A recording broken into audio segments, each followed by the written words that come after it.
April মাসে বিজেপির সরকার পশ্চিমবঙ্গে হলে এই অবৈধ বাংলাদেশি মুসলিম অনুপ্রবেশকারীদের গুজরাট সরকার যেমন ডিপোর্ট করেছে আমরা ডিপোর্ট করব।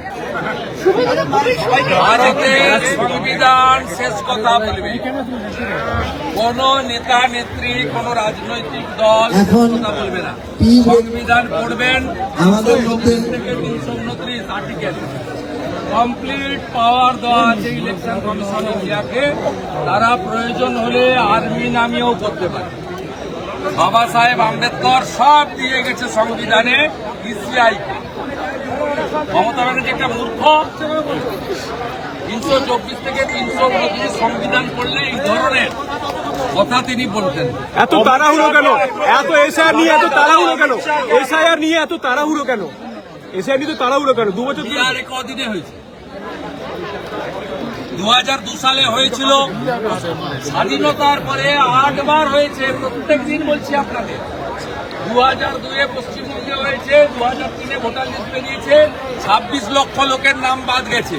আসল কথা, খালা মমতা ব্যানার্জি বাংলাদেশি মুসলমানদের রক্ষা করতে চাইছেন, ভারতীয়দের দাম কাটতে চাইছেন। এইটা হচ্ছে উনার আসল।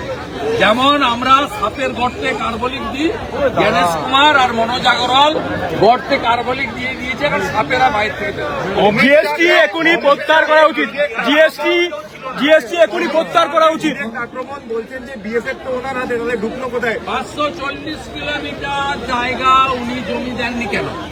ভারত বাংলাদেশ বর্ডার 2200 কিলোমিটার, মাথা কাটছে 4000 কিলোমিটার।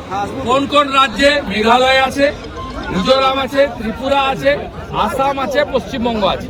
পশ্চিমবঙ্গে কত? 2200 কিলোমিটার। 540 কিলোমিটার জায়গা উনি বেড়া দেওয়া যায়, জমি দেননি। উনি আগে জমি দিয়ে দিন, তারপরে এই অভিযোগগুলো করবেন, এর উত্তর আমরা দেব। জমি আগে দিন 16 সালে রাজনাথ সিং থেকে আজকে অমিত শাহজি বারে অমিত শাহজি নবান্ন পর্যন্ত গেছেন 2 বছর আগে। আমরা যখন ওনাকে এয়ারপোর্টে জিজ্ঞেস করেছি, আমি এবং ডক্টর সুকান্ত মজুমদার, উনি আমাদের বলেছেন যে আমি জমি চাইতে গেছিলাম যাতে দেশের বর্ডার সুরক্ষিত হয়। উনি আগে জমি দিন, বিএসএফ কে আমরা ধরবো, আপনাকে ধরতে হবে। দিল্লি থেকে রোহিঙ্গাদের নিউ টাউনে পাঠানো হচ্ছে, দিল্লি থেকে রোহিঙ্গাদের তুলে দিয়ে নিউ টাউনে পাঠানো হয়েছে, এটা হচ্ছে ওনার বক্তব্য। শুনুন, কেন্দ্রের স্বরাষ্ট্রমন্ত্রী পাটনাতে 3টে ইংরেজি ওয়ার্ড বলেছে, detect, delete and deport. Detect হচ্ছে, ডিলিট হবে, আর ডিপোর্টের কাজটা এপ্রিল মাসে বিজেপির সরকার পশ্চিমবঙ্গে হলে এই অবৈধ বাংলাদেশি মুসলিম অনুপ্রবেশকারীদের গুজরাট সরকার যেমন ডিপোর্ট করেছে আমরা ডিপোর্ট করব। উনি বলছেন বিহারে কেউ আটকাতে পারে, কেউ আটকানোর কেউ ছিল না, এখানে তৃণমূল আছে, এসআইআর আটকাবে। তাহলে উনি ভোটের 11 তারিখের আগেই বলে দিলেন তেজস্বী ফেল। কালকে ভোট বিহারে ফাইনাল ফেজ, তার আগেই ঘোষণা করে দিলেন তেজস্বী ফেল। উনি এটাও বলেছেন জিএসটি তুলে দেওয়া উচিত। ইন্ডি গঠবন্ধনের তেজস্বী আর রাহুল যদি ফেল করে, এখানে বুয়া ভাতিজাও ফেল করবে। আফজল সাহেব বলুন কিছু, আপনি বলুন। এই যে রাষ্ট্রবাদী মুসলিম আছে, এই বলবেন। ওর বাড়িতে গেছে, এরপরে ওর বাড়িতে যাবেন, ফোন করে জানাবেন আমাকে, আমি আপনার বাড়ির চৌকিদারি করব।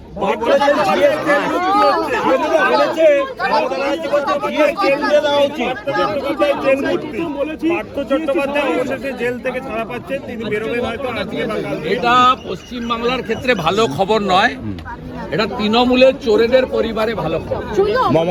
মমতা ব্যানার্জি বলেছেন জিএসটি তুলে দেওয়া উচিত। অমর্ত্য সেন মমতা ব্যানার্জিকে সন্তুষ্ট করার জন্য যখন যা খুশি বলেন, কারণ শান্তিনিকেতনে অবৈধভাবে জমি কবজা করার ক্ষেত্রে তিনি কি করেছেন আমার কাছ থেকে শুনতে হবে না। প্রাক্তন ভিসি বিশ্বভারতী মিস্টার চক্রবর্তীর কাছ থেকে, আপনারা ডক্টর চক্রবর্তীর কাছ থেকে শুনেন। আমার শেষ প্রশ্ন, মমতা ব্যানার্জি জিএসটি তুলে দেওয়া উচিত বলছে, অমিত মিত্র বুঝিয়েছিলেন, আমরা বুঝেছিলাম, এখন দেখছি পুরোটাই ব্লান্ডার। বিজেপি এখান থেকে টাকা নিয়ে বিজেপি শাসিত রাজ্যে দিচ্ছে। সরকার একটা কমিটি করেছিল সব রাজ্যের অর্থমন্ত্রীদের নিয়ে, তার নেতৃত্বে ছিলেন ডক্টর অমিত মিত্র, যিনি সাদা হাতির মতো উনি পুষছেন। আগে মন্ত্রী ছিলেন, এখন উনার অর্থনৈতিক উপদেষ্টা, যাকে উনি ক্যাবিনেট মন্ত্রীর মর্যাদা দিয়েছেন, উনি একটা সাদা হাতি উনাকে পুষছেন। উনার নেতৃত্বে অর্থমন্ত্রীদের যে কমিটি ছিল তাদের রেকমেন্ডেশনেই জিএসটি চালু হয়েছে এবং কোন প্রপোর্শনটা রাজ্য পাবে কোনটা কেন্দ্রে যাবে এটা অমিত মিত্ররাই ঠিক করে দিয়েছে। উনি এখন বলছেন অমিত মিত্র বুঝিয়েছিলেন, আমরা বুঝেছিলাম, কিন্তু এখন দেখছি ব্লান্ডার হয়েছে, বিজেপি সব টাকা এখান থেকে নিয়ে বিজেপি শাসিত রাজ্যে দিয়ে দিচ্ছে। উনাকে আর ভাবতে হবে না, এখানে বিজেপি সরকার হবে, গুজরাটের মতো উন্নয়ন হবে, শিল্প আসবে, উত্তরপ্রদেশের মতো সুশাসন এবং নারী সুরক্ষা হবে, হরিয়ানার মতো সরকারি কর্মচারীদের ভ্যাকেন্সি পূরণ হবে, আপনার দিল্লির মতো মহিলাদের হাতে অর্থ পৌঁছাবে, রাজস্থানের মতো আয়ুষ্মান ভারতের সুবিধা সবাই পাবে, উড়িষ্যার মতো সুভদ্রা যোজনার বেনিফিট সবাই পাবে, ছত্তিশগড়ের মতো 3100 টাকা কুইন্টাল ধান কৃষকদের কাছ থেকে সরকার কিনবে। উনি দেখতে থাকুন, দেখবি আর জ্বলবি, লুচির মতো ফুলবি। আরো ভালো ভালো খবর দেখতে সাবস্ক্রাইব করুন বাংলা হান্টের ইউটিউব চ্যানেল। বাংলা হান্টের আরো খবর দেখতে নজর রাখুন। বাংলা খবর মানেই বাংলা হান্ট।